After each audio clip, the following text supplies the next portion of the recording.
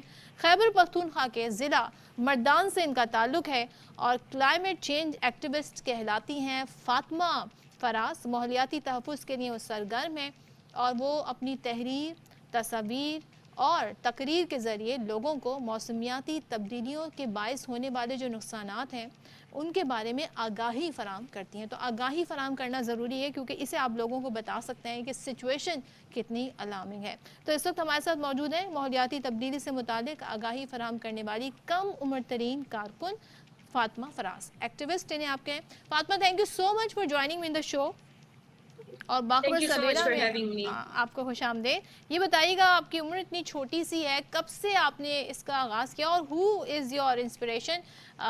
گرٹا Thunberg تو نہیں آپ کی انسپریشن ہے؟ جی آپ صحیح کہہ رہی ہیں. 2019 میں نے اپنا کلائمیٹ ایکٹیویزم شروع کیا جب میں 13 سال کی تھی اور اس ٹائم کلائمیٹ چینج پر پاکستان میں کوئی بھی کام نہیں ہو رہا تھا. اب گلوبلی اس پر کلائمیٹ چینج ایکٹیوسٹ تھے جیسے کہ آپ نے مینشن بھی کیا گریٹا تھنبرگ، اور وہ اس پر کام کر رہی تھی. لیکن پاکستان میں ہماری یوتھ میں کوئی بھی اویئرنیس نہیں تھی اس کے حوالے سے، تو اس ٹائم سے میں نے اپنا کلائمیٹ اویئرنیس کا جو موومنٹ ہے وہ شروع کیا. تو آپ کو اب تک اندازہ ہو گیا ہوگا کہ یہاں پہ کتنی اویئرنیس ہے، تو کام میرے خیال میں زیادہ کرنا ہے. کیا ایسی چیزیں ہیں جو لوگوں کو اس طرف آگاہی ان کو زیادہ دیں گی اور لوگوں کا احساس ہوگا جی کہ ہمیں اس پہ کچھ اپنا حصہ ڈالنا چاہیے، اسپیشلی گورنمنٹ لیول پر؟ کہاں پہ ہم لیک کر رہے ہیں؟ ہم اگر پاکستان میں دیکھیں تو ہمارے پاس انڈیجنس کمیونٹیز سب سے زیادہ ہے اور پاکستان ان کمیونٹیز میں آتا ہے جو کہ سب سے زیادہ اثر انداز ہو رہا ہے کلائمیٹ چینج کے اثرات سے. لیکن اگر ہم اویئرنیس کی طرف دیکھیں تو میں سمجھتی ہوں کہ 90% سے زیادہ ایسی پاپولیشن ہوگی جن کو پتہ بھی نہیں ہوگا کہ کلائمیٹ چینج اصل میں ہے کیا اور اس کے لیے کیا کرنا چاہیے. گورنمنٹ لیول پر اویئرنیس سیشن ایسی پالیسیز بنانی چاہیے، ایسے لاز بنانی چاہیے اور صرف لاز بنانی نہیں چاہیے بلکہ ان کی امپلیمنٹیشن بھی ہونی چاہیے کہ جس سے ہم کلائمیٹ چینج کے اثرات کو میٹیگیٹ کر سکیں یا اپنے انڈیویجول لیول پر اپنا جو انپٹ ہے کلائمیٹ چینج میں اس کو کم کر سکیں. اچھا فاطمہ، میں آپ سے یہ بھی جاننا چاہوں گی آپ نے سٹارٹ کیسے کیا؟ لائک ابھی تو آپ کے پاس ایک پلیٹ فارم ہے لیکن جب انسان انفرادی طور پہ کچھ کرنا چاہتے ہیں اسے کچھ نہیں پتہ ہوتا. سو آپ، میں نے سنا ہے آپ تقریر سے، تحریر سے اور تصاویر کے ذریعے بھی، تو یہ پلیٹ فارم آپ کو کیسے مہیا ہے؟ اس سے پہلے کیسے آپ نے آغاز کیا؟ میں خود ایک میل ڈومیننٹ سوسائٹی سے تعلق رکھتی ہوں اور ہم اگر اپنی سوسائٹی میں دیکھی جائے کہ جو لڑکیاں ہوتی ہیں ان کو زیادہ تر اجازت نہیں دیتی کہ وہ ایسے انٹرنیشنل یا سوشل میڈیا پر وہ آ جائے. میں نے جب شروع کیا تو پہلے میں نے اپنی پینٹنگ جو بنائی تھی وہ کچھ کی تصاویر میں نے سوشل میڈیا پر اپلوڈ کی تھی. وہ پینٹنگ جو میں نے بنائی تھی وہ اس میں نے یہی دکھایا تھا کہ ہمارا سیارہ پہلے کیسے تھا اور اس کو ہم نے کیسے بگاڑ دیا ہے. تو وہ چیزیں اور اس کے حوالے سے پولوشن کے حوالے سے میں نے پینٹنگ بنائی تھی جو کہ میں نے شیئر کی تھی آن لائن.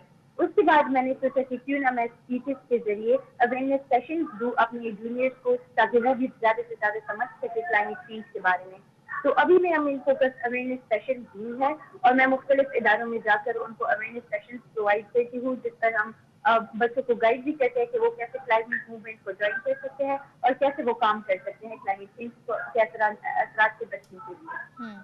اچھا واٹ ڈو یو سے کہ ہمارے یہاں جو اس وقت ہم دیکھ رہے ہیں جو فوکس ہے لوگوں کا وہ زیادہ تر ظاہر ہے ایک جو اوور آل ایک ملک کا انوائرمنٹ ہے، معاشی طور پہ پولیٹیکل ایک جو لینڈسکیپ ہے اس میں آپ سمجھتی ہیں کہ وہ توجہ اس طریقے سے اس وجہ سے بھی نہیں دی جا رہی؟ اور پھر آپ کے اپنے ارد گرد لوگ کیا وہ آپ کو سیریس لیتے ہیں؟ کیونکہ اویئرنیس اگر لوگوں کو نہیں ہوگی تو وہ کسی چیز کو سیریسلی لیتے نہیں ہیں. How is the response of your parents and family کہ تم یہ کیا کر رہی ہو یا کیا اسکوپ ہے اس کا؟ لوگ ایسے اپروچ کرتے ہیں، تو آپ سے بھی ایسے ہی بات چیت کبھی ہوئی ان کی؟ میں سمجھتی ہوں کہ ہماری عوام میں سب سے زیادہ کمی ہے اویئرنیس کی. ہمارے پاس ٹیلنٹ بہت ہے، اگر ہم ان کو بتا دیں کہ کلائمیٹ چینج کے لیے ہم کیا کر سکتے ہیں تو میں سمجھتی ہوں کہ وہ ہمارے پاس بہت انوویٹیو سولوشنز اور آئیڈیاز لے آئیں گے، لیکن ان میں اویئرنیس کی بہت زیادہ کمی ہے. دوسرا یہ کہ پاکستان کے وسائل اتنے نہیں ہیں جن کے اتنے مسائل ہیں، اور آج کل کے دور میں جو پولیٹیکل کرائسس چل رہی ہے کنٹری میں اس کے حوالے سے جو کلائمیٹ چینج پر فوکس ہونا چاہیے تھا وہ ابھی اتنا سیریسلی اس کو نہیں لیا جا رہا. لیکن میں سمجھتی ہوں کہ جتنے بھی مسئلے ہم آج کل کے دور میں فیس کر رہے ہیں کلائمیٹ چینج سب سے ٹاپ پر آتا ہے، تو اس کے لیے سب سے زیادہ کام کرنا چاہیے. اگر میں اپنے گھر میں دیکھوں تو جب میں نے شروع کیا تھا تو میرے گھر میں بھی ایسے ماحول تھا کہ سب لوگ مجھے کہتے تھے کہ کیوں نہ کسی اور چیز پر ایکٹیویزم کی جائے جیسے کہ ویمن رائٹس، سوشل رائٹس. لیکن اگر ہم ابھی دیکھیں تو اپنے گھر میں اگر میں دیکھوں تو اتنا اس پر فوکس اس کو سیریسلی لیتے ہیں میرے گھر والے بھی، کیونکہ ابھی ان کو پتا ہے کہ کلائمیٹ چینج ہے کیا اور کیوں ہمیں اس پر کام کرنا چاہیے۔ ٹھیک ہے، تھینک یو سو مچ فاطمہ، اور یقیناً آپ نے جو انفارمیشن شیئر کی ہے وہ بڑی ویلیوبل ہے اور یہ اس پر کام ہونا بہت ضروری ہے۔ پچھلے ہم نے دیکھا گورنمنٹ میں جو منسٹری تھی شہری رحمان صاحبہ کافی اس پہ ووکل بھی تھیں۔ چلیں جی یہاں پر بریک لینا ہے اور بریک کے بعد واپس آتے ہیں۔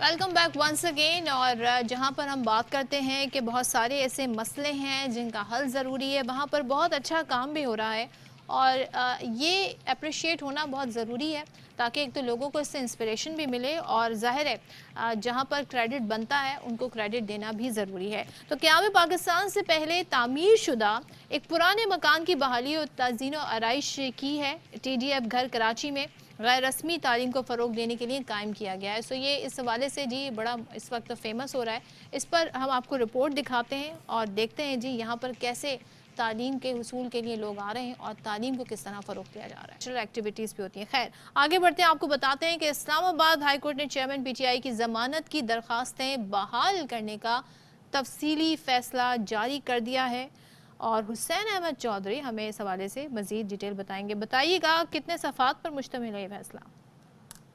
جی دیکھیں، یہ 9 کیسز تھے، 6 کیسز جو ہے وہ سیشن کورٹ کی جانب سے عدم پیروی پر خارج کیے گئے تھے، جبکہ 3 کیسز اے ٹی سی کی جانب سے عدم پیروی پر خارج کیے گئے تھے۔ یہ 9 کیسز ہائی کورٹ میں چیلنج ہوئے تھے اور ہائی کورٹ نے چیئرمین پی ٹی آئی کی جو ضمانتیں عدم پیروی پر خارج ہوئی تھیں ان کو بحال کر دیا ہے اور ان کی ضمانت بحالی کا تفصیلی فیصلہ جو ہے وہ جاری کیا ہے۔ 6 صفحات پر مشتمل تفصیلی فیصلہ چیف جسٹس عامر فاروق اور جسٹس طارق جہانگیری پر مشتمل جو بینچ تھا انہوں نے یہ جاری کیا ہے، اور انہوں نے لکھا ہے کہ چیئرمین پی ٹی آئی کی جو ضمانتیں وہ بحال کی جاتی ہیں۔ چیئرمین پی ٹی آئی چونکہ گرفتار تھے، وہ جان بوجھ کر جو ہے وہ عدالت سے غیر حاضر نہیں ہوئے ہیں۔ اس نقطے پر ٹرائل کورٹ کو حکم دیا گیا ہے کہ وہ اس میرٹ پر جو ہے وہ سن کر ضمانتوں کا فیصلہ کیا جائے۔ دوسری جانب جو ٹرائل کورٹ کی جانب سے عدم پیروی پر ضمانتیں خارج کی گئی تھیں وہ فیصلہ عدالت نے کل عدم قرار دیا ہے، اور اسلام آباد ہائی کورٹ کی جانب سے 6 صفحات پر مشتمل ضمانت بحالی کا یہ تفصیلی فیصلہ جاری کر دیا گیا ہے۔ جی تھینک یو سو مچ حسین چودھری۔ اور ایک اور اپڈیٹ شامل کر لیتے ہیں۔ اسپیشل انویسٹمنٹ فیسیلیٹیشن کونسل کے ایپیکس کمیٹی کا اجلاس آج ہوگا۔ ایپیکس کمیٹی کے اجلاس کی صدارت نگراں وزیر اعظم انوار الحق کاکڑ کریں گے، اور ایپیکس کمیٹی اجلاس میں سول اور عسکری حکام شرکت کریں گے۔ تو اظہر فاروق ہمارے ساتھ ہیں، ان سے جان لیتے ہیں۔ اظہر بتائیے گا کس وقت ہونا ہے اجلاس؟ جی صدف، یہ اجلاس 11 بجے سٹارٹ ہوگا۔ نگراں وزیر اعظم انوار الحق کاکڑ ایپیکس کمیٹی کے اجلاس کی صدارت کریں گے۔ اس اجلاس میں سول اور عسکری حکام بھی شرکت کریں گے۔ اجلاس میں سرمایہ کاری کے حوالے سے اقدامات کا جائزہ لیا جائے گا، بالخصوص زراعت، معدنیات، کانکنی، توانائی اور آئی ٹی سے متعلق جو منصوبے ہیں ان کی منظوری دی جائے گی۔ مختلف جو کمیٹیاں تشکیل دی گئی تھی اس حوالے سے ایک خصوصی ایگزیکٹو کمیٹی تشکیل دی گئی تھی، اس نے اب تک جو پیش رفت کی ہے اس کی رپورٹ بھی پیش کی جائے گی۔ اس کے ساتھ ساتھ سعودی عرب سمیت بعض ممالک کے ساتھ سرمایہ کاری کی فروغ کے حوالے سے اب تک جو اقدامات اٹھائے گئے ہیں اس کا بھی جائزہ لیا جائے گا۔ ٹھیک ہے اظہر، تھینک یو سو مچ۔ اور یہاں پر جی چھوٹا سا بریک لیں گے، بریک کے بعد جب واپس آئیں گے تو پھر بہت ساری خبریں، سٹوریز ہیں جو آپ کے ساتھ شیئر کریں گے آفٹر دس شارٹ بریک۔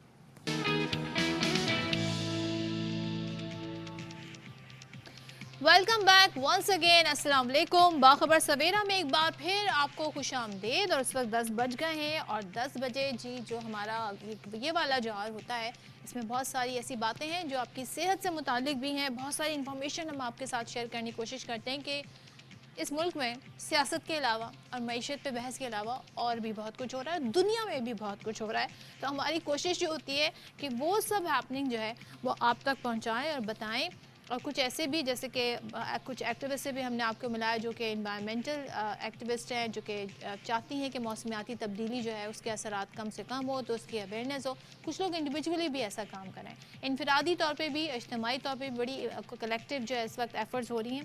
تو یہ تمام طرح وہ باتیں ہیں جن پہ ہم آج کے پروگرام میں بات کریں گے، لیکن آگے بڑھتے ہیں۔ اس وقت ایک اپڈیٹ ہے جو میں آپ کے ساتھ شیئر کر دوں، اور وہ یہ ہے کہ اڈیالہ جیل میں official secret act cipher case کی سماعت شروع ہو گئی ہے، اور جو خصوصی عدالت کے جج ہیں ابو الحسنات ذوالقرنین وہ سماعت کر رہے ہیں۔ تو بابر ملک سے ہم مزید ڈیٹیل جان لیتے ہیں۔ بابر بتائیے۔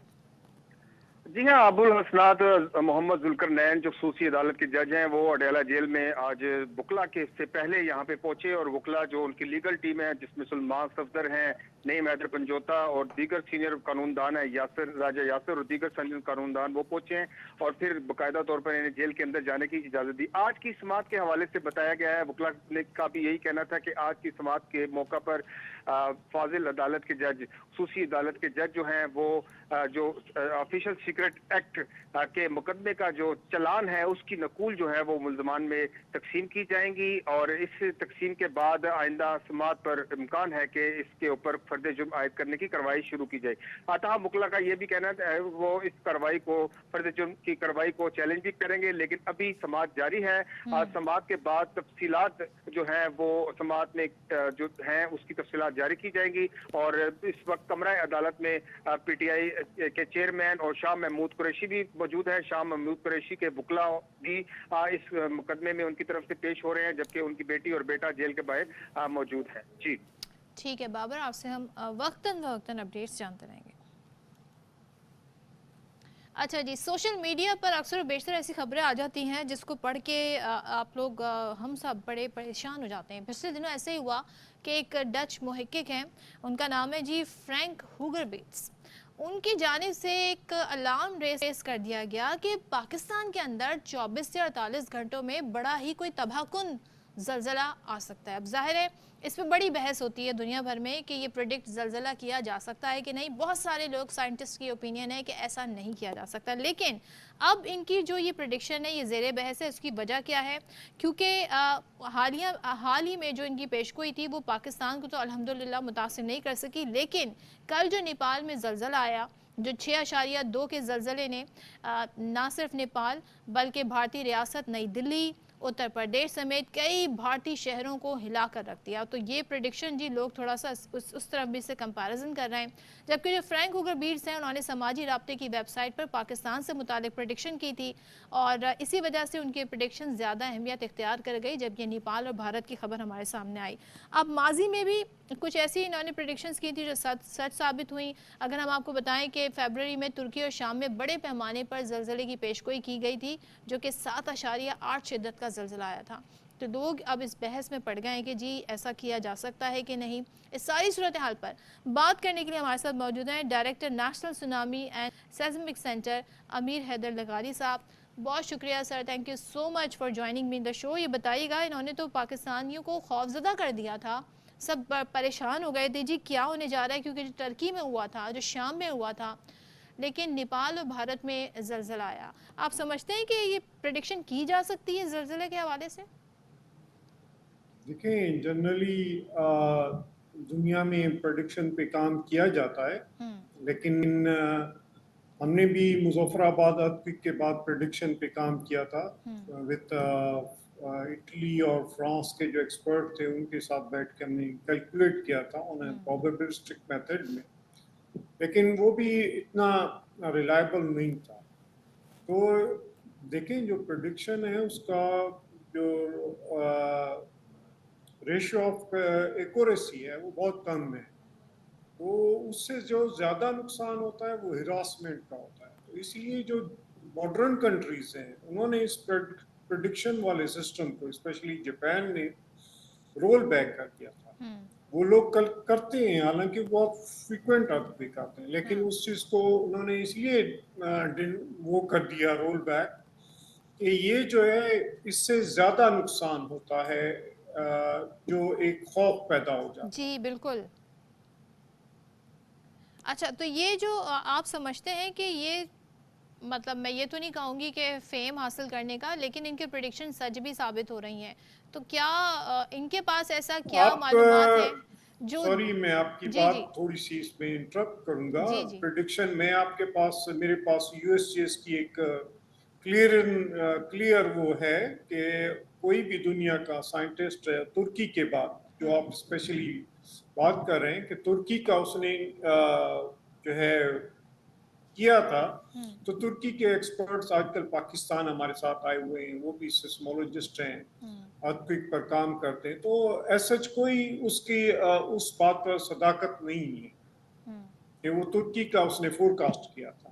اچھا، تو وہ آپ سمجھتے ہیں وہ کوئنسیڈنس تھا؟ اچھا مجھے یہ بتائیے گا، یہ جو ان کی ساری پاکستان کے حوالے سے پریڈکشن تھی، انہوں نے فالٹ لائن کا ذکر کیا تھا کہ بلوچستان یعنی چمن بلوچستان کی فالٹ لائن کے ایکٹیو ہونے کی بات انہوں نے کی تھی کہ یہ ان علاقوں سے گزرتی ہے تو یہ زیادہ رسک پر ہے.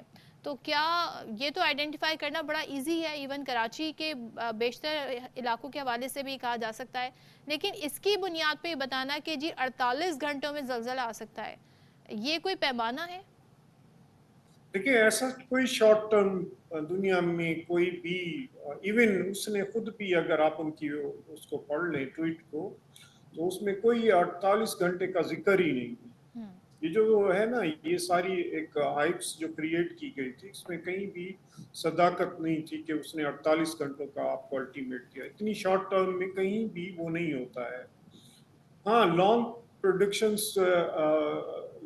پریڈکشنز ہوتی ہیں اور ان میں آپ کیلکولیٹ کرتے ہیں فریکوینسیز آف ارتھکوئک کو.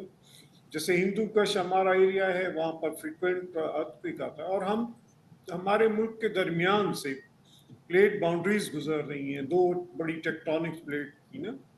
تو ہم تو پران ایریاز میں رہتے ہیں، اسپیشلی بلوچستان ہو گیا، کے پی کے ہو گیا، اور اپر کشمیر اینڈ ناردرن پاکستان ہو گیا.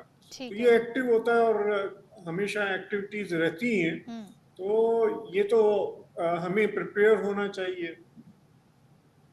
چلے thank you so much. Amir Haider لغاری صاحب ہمارے موجود تھے. There is nothing to worry about because انہوں نے کہا کہ ایسا کوئی پیمانہ نہیں ہے، اور ظاہر ہے اس وقت جس تیزی سے تبدیلیاں رونما ہو رہی ہیں آپ کے کلائمیٹ چینج کی وجہ سے، موسمیاتی تبدیلی کی وجہ سے، آپ کی زمین بھی اس سے متاثر ہے، اور وہ کچھ ایسے فیکٹرز ہیں جن کی بنیاد پر کہا تو جا سکتا ہے، لیکن باقاعدہ طور پہ دن اور پریڈکٹ کرنا کہ اتنے گھنٹوں میں اس مقام پر یہ کافی مشکل ہے، اور بہت سارے سائنٹسٹ جو ہیں وہ اس سے اتفاق نہیں کرتے ہیں.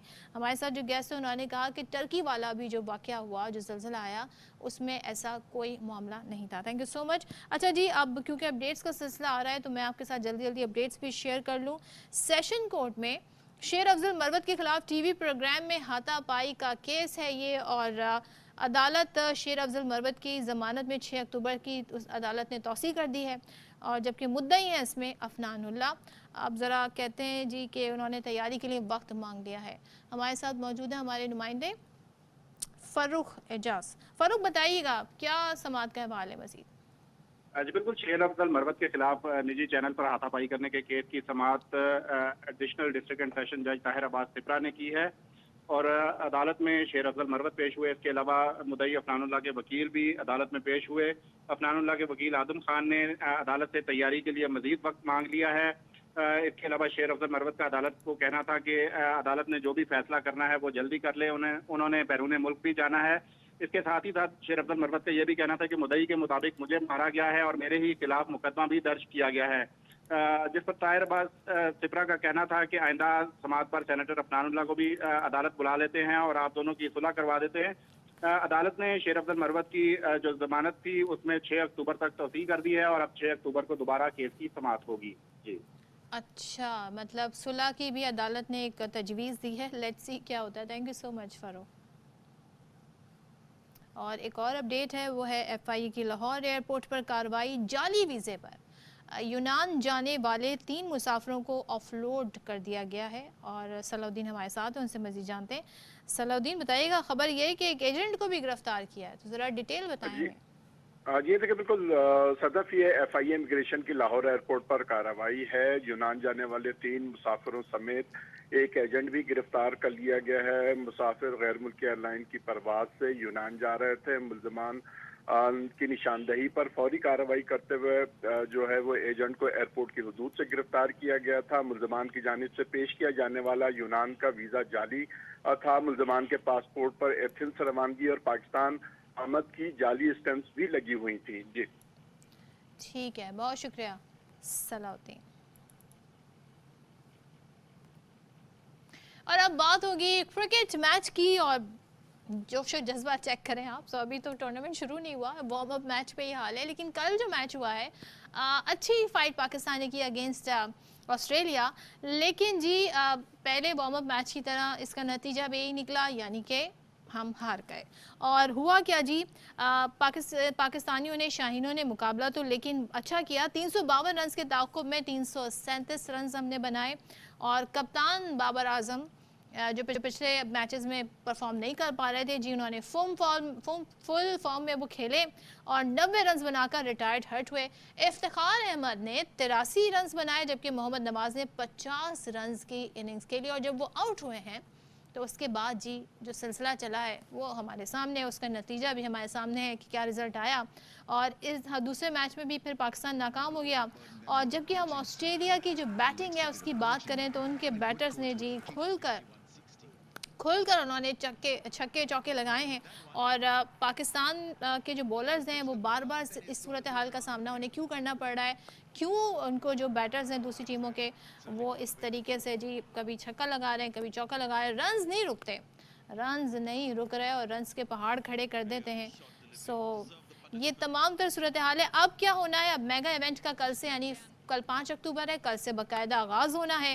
اور کل انگلینڈ نیوزی لینڈ سے میچ ہوگا, جبکہ گرین شرٹس کا پہلا میچ 6 اکتوبر کو نیدرلینڈ کے خلاف ہوگا. میں یہاں پہ مینشن نہیں کرنا چاہتی, ناصر حسین صاحب بڑے فیمس ہیں, انہوں نے جی کہہ دیا ہے کہ پاکستان نیدرلینڈ سے بھی ہار جائے گا, وچ آئی ڈاؤٹ. خیر, اس ساری صورتحال پہ بات کرنے کے لیے ہمارے ساتھ موجود ہیں سابق ٹیسٹ کرکٹر توصیف احمد صاحب. توصیف صاحب بہت شکریہ, good morning to you. Asia کا وارم اپ میچز, اور ظاہر ہے اس کو سیریسلی نہیں لیتے دیکھنے والے, لیکن جو کھیل رہے ہیں انہیں تو لینا چاہیے سیریس. یہ کیا ہوا, جیتا ہوا میچ ہار گئے, ایسے سم اپ کیا جائے توصیف صاحب کل کا میچ؟ آپ نے صحیح کہا, اور سیریس لے رہے ہیں, ایسا نہیں ہے کہ نہیں لیں گے. اور ظاہر ہے جو ٹیم ویسے ہی اسٹرگل کر رہی ہو, ظاہر ہے میں پاکستان کی بات کر رہا ہوں یا کوئی بھی ہو, تو وہ سیریس ڈیفینیٹلی لیتی ہے. ہاں, آپ کی بات درست ہے کہ کل کا میچ ہمیں اینڈ میں جیتنا چاہیے تھا, 3-3.5 اوور باقی رہ گئے تھے. تو یہ ہے, ہم لوگ پرابلم میں تو اس وقت نظر ضرور آ رہے ہیں, but main event I think شروع ہو رہا ہے. اور ضرور جو وہاں مینجمنٹ بیٹھی ہے انہوں نے کوئی یہ 2 میچ کھیلنے کے بعد اپنا پلان بنایا ہوگا. کچھ چیزیں نظر آئیں مجھے اچھی اس میں, جیسے کہ افتخار کو انہوں نے اوپر بھیجا, پہلے نیچے کچھ سیٹ نہیں ہو پا رہے تھے مگر بھیجا اور انہوں نے جا کے رن سے. تو اب یہ اسٹریٹجی پلان کریں گے, مشکلات تھوڑی ہیں ضرور, بٹ آئی تھنک میری اپنی نظر میں اب ہمیں فوکس کرنا پڑے گا. اب وہ ناصر حسین کیا کہہ رہے ہیں یہ نہیں پتہ, لیکن پاکستان اور نیدرلینڈ کا مقابلہ تو ایسا سچ نہیں ہے. کرکٹ میں ہوتا سب کچھ ہے, بہت ہی خراب دن ہوگا, یعنی ہمارے پہ جو مشکلات آئی ہوئی ہیں تو کچھ ہوگا, لیکن انشاءاللہ ایسا نہیں ہے. ہمیں ٹارگٹ کرنا چاہیے وہ ٹیموں کو جو ہمیں نظر آ رہی ہیں, جو جیسے نیدرلینڈ اور اس کے علاوہ کئی ہیں, اس میں بنگلہ دیش کو بھی ہم لائیں گے, سری لنکا کو بھی لائیں گے. تو ان کو ہم پہلے ٹارگٹ کریں کہ ہمیں نے جو ہے نا ہرانا ہے. اور کل کا پرسوں کا میچ جو ہے ڈیفینیٹلی ہمیں ہر حال میں اچھے مارجن سے جیتنا پڑے بالکل گا. اچھے مارجن سے. توصیف صاحب آپ نے افتخار کا ذکر کیا, یہ جو ہمارا اوپننگ کا مسئلہ ہے یہ ذرا بتائیں کیوں حل نہیں ہو رہا؟ فخر زمان کی بات کریں, عبداللہ شفیق کی بات کریں, ان کو کس نمبروں پہ کھلانا چاہیے, کیونکہ یہ کوئی ایک اچھا کمبینیشن ابھی تک سامنے نہیں آیا ہے ابھی تک جو میچز ہوئے ہیں. دیکھیے ہاں بالکل, امام سے بھی رنز نہیں ہو رہے جبکہ انہوں نے کافی رنز کیے ہیں بیچ میں, اور فخر کی تو پرابلم چل ہی رہی ہے. بٹ آئی تھنک ایک آئیڈیل ہے یہ. دیکھیے ان کی پچھلی پرفارمنس کو ہم اگنور نہیں کر سکتے, لیکن کب تک ہم کو سو لوگ کہیں گے یار پچھلی تو پچھلی ہو گئی نا, ہم بھی یہی کہیں گے. لیکن یہ نیدرلینڈ جیسی ٹیموں کے خلاف کانفیڈنس آ سکتا ہے. آپ پوری اسٹرینتھ سے جائیں, فخر کو بھی کھلائیں ساتھ, اور امام جائیں, پھر اس کے بعد جو ہے کپتان صاحب جائیں, اس کے بعد 4-5 مڈل آرڈر ایک اچھا کر لیں. مڈل آرڈر میں ظاہر سعود شکیل اس وقت کر رہے تھے, ہمیں ان کے خلاف 350 رنز تو کرنے ہی کرنے ہیں ہر حال میں, 300 پلس کرنے ہیں ہمیں. اور اگر اوپر سے یہ لوگ مطلب بہت جلدی کرنے کی ضرورت نہیں ہے. آپ میں کانفیڈنس نہیں آ رہا, آپ آرام سے چلیں. کل آپ نے دیکھا کہ بیچ میں پھنس گئے تھے آسٹریلین, لیکن پھر انہوں نے آہستہ ظاہر ہے وہ وارم اپ کی طرح کھیل رہے تھے, انہوں نے تو جو ہے وہ وارنر سے بھی بولنگ کروا لی, سب سے کروا لی. مگر آئی تھنک میرا خیال ہے کوئی ایسی پرابلم نہیں ہے. آپ کل ایسا میچ ہے جس میں آپ کے یہ جن سے پرفارمنس نہیں ہو رہی یہ فارم میں آ سکتے ہیں. ہاں آرام سے چلیں لیکن اتنا بھی آرام سے نہ چلیں توصیف صاحب کہ وہ ٹیسٹ میچ ہی بنا دیں. ہمیں تو یہ بڑا مسئلہ ہوتا ہے, T20 میں ون ڈے کی طرح کھیل رہے ہوتے ہیں. مجھے یہ بتائیں جی, بولنگ ہماری بڑی کمزور ثابت ہو رہی ہے اور شاہین شاہ آفریدی زیادہ ہمارا انحصار ان پر ہے جبکہ وہ آؤٹ آف فارم ہے, تو کیا یہ ہمارے لیے کوئی مطلب بھاری پڑ سکتا ہے پورے ٹورنامنٹ میں؟ دیکھیے اب تو ایک تو پچز بڑی زبردست پچز ہیں اور ظاہر ہے کہ اوپر سے آپ ایک ہی آدمی پہ سوچ رہے ہیں کہ بھائی یہ آؤٹ کر کے دے گا ہمیں تو ٹھیک ہے, ورنہ نہیں. اصل پرابلم یہ اس وقت تو ہمیں بالنگ نظر آ رہی ہے پرابلم. بیٹنگ میں تو ہم کرتے کرتے بیٹنگ پچز ہیں اس پہ ہم رنس کر دیں گے ضرور ڈیفینیٹلی انشاءاللہ, لیکن ہمیں بالنگ میں پرابلم آ رہی ہے. اب یہ دیکھنا ہے کہ ہم کس طرح کس بولر کو ہمیں یوز کرنا ہے. دیکھیے 2 میچوں سے انہیں اندازہ تو ہو گیا کہ پچز بہت اچھی پچز ہیں اور اس پہ آپ اسٹارٹ ظاہر شاہین سے کروائیں گے یا پھر دوسرا ہمارا فاسٹ بالر ہے اس سے, but I think 3 fast bowler آپ کے کھیل رہے ہیں. اس کے بعد اسپنرز کو لازم ہمیں جو ہے نا اچھی بولنگ کرنی پڑے گی. اسپنرز کو جو وہ اچھی بولنگ کریں گے مڈل میں آن کے تو فائدہ ہوگا, ورنہ پھر وہی کہ 300 سوا 300 اگر کسی دوسری ٹیم کو کرا دیے تو بعد میں ہمارے لیے بڑی مشکلات آئیں گی. اور توصیف صاحب یہ جو بابر نے 90 کے انفرادی سکور پہ ریٹائرڈ ہونے کا فیصلہ کیا, اس کے بعد پھر ہم نے دیکھا وقفے سے وکٹیں گری اور نواز کے جس طرح وہ آؤٹ ہوئے, تو یہ جو فیصلے تھے جو شارٹ کھیلا نواز نے اور بابر کا یہ فیصلہ, یہ آپ کیسے دیکھتے ہیں کل کے میچ میں؟ کیا یہ ٹرننگ پوائنٹ سارے ثابت ہے؟ آف کورس نواز دیکھیں والا ہم اس کو پریکٹس کا بھی کہہ سکتے ہیں. پیچھے اگر وہ لمبا اور 100 کرنے کے لیے چلے جاتے 1-2 اوور لے جاتے تو یہاں سے شور ہی مچنا تھا کہ یار پہلے بھی یہ ہوا کہ اتنی لمبی بیٹنگ کیوں کی سب نے. پریکٹس میچ ہے, دوسروں کو بھی آنا چاہیے تھا. ٹھیک ہے وہ ان کا ایک ڈیسیجن تھا اپنی جگہ, لیکن 3 اوور باقی تھے آپ کے نیچے. یہ آل راؤنڈر کہلاتے ہیں یہ سارے, ان کو چاہیے تھا کہ میچ کو فنش کرتے. جس طرح کی شاٹ مار کے آؤٹ ہوئے, 3 اوور اسپیئر میں بھی رہ گئے اور نان سیریس بولنگ ہو رہی تھی اس وقت. دیکھیے نا ان کے مین بالروں نے تو کم بولنگ کی ہے, اسٹارک کی ہم بات کریں یا دوسرے کم بولنگ کی ہے. ان کا مارچ جو ہے وہ اوپننگ کرنے آ رہے ہیں بیٹنگ میں, تو وہ پراپر ٹیم وہ انہوں نے نمبر وائز نہیں کھلائی ہے اور سب کچھ چیک کر رہے ہیں. بہرحال ہمارے پاس اس وقت یہی ایک چیز ہے سامنے اور 2 میچوں سے سب کچھ نظر آئے گا. مینجمنٹ بیٹھے گی انشاءاللہ اور کل پرسوں ہم انشاءاللہ ہرائیں گے نیدرلینڈ کو. تو یعنی کہ توصیف صاحب جو 50 اوور کا گیم ہے اس میں پھر 11 کے 11 کھلاڑی جو میدان میں اترے ہیں, تمام کو اپنا حصہ ڈالنا ہوگا. 3-4 لوگوں پہ ریلائے نہیں کرنا ہوگا, تبھی ہم جا کے یہ میچ جیت پائیں گے, یا کوئی بھی میچ اچھے مارجن سے جیت پائیں گے. ایسے ہی ہے توصیف صاحب؟ دیکھیے پوری ٹیم تو پرفارم نہیں ہے سچ کرتی ہے. 2 سے 3 بیٹسمین کرتے ہیں مڈل آرڈر میں, 1-8 بیٹسمین آن کے اچھا کھیلتا ہے. تمام ٹیموں میں ایسا ہے. اوپنرز کچھ اچھا اسٹارٹ دے جاتے ہیں, بیچ میں پرابلم ہوتی ہے ٹیموں کو, پھر اینڈ میں جا کے کوئی ایک ایسا بیٹسمین ہوتا ہے سلاک کرنے والا جو میچ کو جتوا دیتا ہے. اور اسی طرح بالنگ کا بھی ہے. آئی تھنک میرے خیال پورے میچ میں اگر دیکھیں تو 3 سے 4 پلیئر جو ہیں وہ اگر پرفارم کر دیں تو ٹیم اچھا پرفارم کرتی ہے. ٹھیک ہے, تھینک یو سو مچ. توصیف احمد صاحب ہمارے ساتھ تھے جی. لیٹس ہوپ ہم جی دکھائیں گے. ہماری جو ٹیم ہے نا وہ کچھ بھی ہے تھوڑی سی انپریڈکٹیبل ہے, لیکن جب ہم فارم میں آتے ہیں نا, جب ہم ہرانے پر آتے ہیں تو ٹھیک ٹھاک طریقے سے آتے ہیں. تو best of luck green shirts. دیکھتے ہیں جی پرسوں کے میچ میں کیا ہوتا ہے. کل سے تو جی دوسری ٹیموں کے میچز شروع ہو رہے ہیں, دیکھیں گے جی اوپننگ سیریمنی بھی کیسی ہوتی ہے. سو کرکٹ کا بخار جی شروع ہونے والا ہے. اچھا, اب بخار سے میں یہاں پہ ایک ایسے ایشو کی طرف آتی ہوں جو آپ کے صحت سے ریلیٹڈ ہے. اور پنجاب میں پچھلے دنوں جو اسکینڈل سامنے آیا, خاص طور پہ جو جعلی انجیکشن والا تھا, جعلی کہیں غیر معیاری کہیں یا جو جس طریقے سے لوگوں کو انجیکشن لگایا وہ ان کی بینائی متاثر ہوئی. اب ایک نیا اسکینڈل سامنے آیا ہے اور اس طرح کے متعدد اسکینڈل پہلے بھی سامنے آتے رہے. یہ جی غیر قانونی گردوں کی جو پیوند کاری کا ایک بڑا اسکینڈل ہے. بدنام زمانہ سرجن, سوچیں بدنام زمانہ ڈاکو کہا جاتا ہے, یہاں پہ کہا جا رہا ہے بدنام زمانہ سرجن فواد پولیس کے لیے ٹیسٹ کیس بن گئے ہیں. اب تک کی تفتیش کے مطابق گروہ کو ایک خاتون ہیلتھ ورکر کی سہولت بھی حاصل تھی, یعنی پورا ایک ان کا منظم گروہ کام کر رہا ہے. ہیلتھ ورکر سونیا کا شوہر